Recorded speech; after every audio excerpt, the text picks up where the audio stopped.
Bonjour, dans cette vidéo, nous allons voir comment passer du statut de médecin libéral à médecin salarié.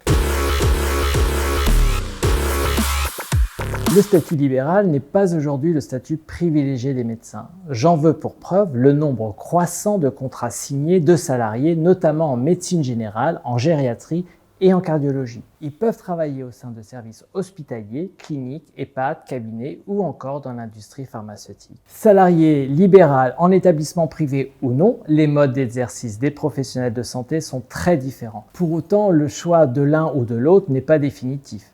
La plupart des médecins n'hésitant pas à changer fréquemment de statut, de mode d'exercice et même de ville. Souvent sur leur CV, on constate qu'ils bougent énormément et restent peu de temps sur le même poste.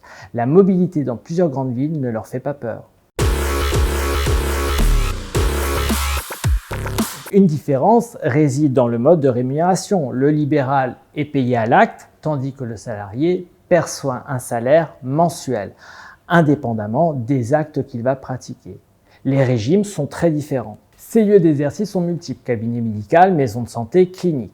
3 modes d'exercice sont possibles. Secteur 1, honoraire fixé et remboursé par la sécurité sociale. Secteur 2, honoraire libre, la sécurité sociale ne remboursant qu'une partie de la consultation. Le secteur 3, honoraire libre, hors sécurité sociale, le médecin facture ses consultations et actes au patient et paie une redevance à la clinique pour l'usage de ses locaux et services, par exemple le secrétariat, le téléphone et du personnel. La plupart des médecins salariés exercent à l'hôpital sous le statut de praticien hospitalier, PH, et en établissement de santé privé, lucratif ou non lucratif. Ce statut est de plus en plus apprécié par les jeunes médecins qui restent salariés quelques années et en début de carrière. Le médecin salarié a également la possibilité d'exercer une activité libérale accessoire à titre privé, dès lors que son contrat de travail ne l'interdit pas. Le praticien salarié est lié à l'établissement par un contrat de travail CDD ou CDI, ce qui implique un lien de subordination. Il n'est donc pas indépendant financièrement et ne sera pas rémunéré à l'acte comme son confrère libéral.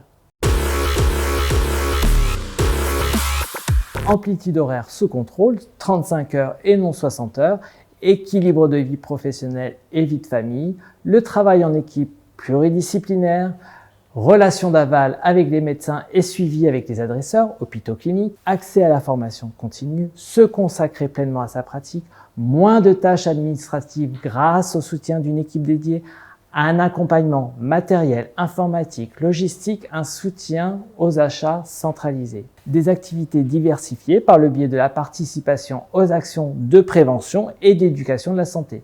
Le développement de projets médicaux ou de nouvelles activités. Par exemple, possibilité de développer de l'activité de l'hôpital de jour qui peut être une bouffée d'oxygène sur l'hospitalisation complète ou des projets de prise en charge innovantes. Faire de l'éducation thérapeutique avec du suivi de patients.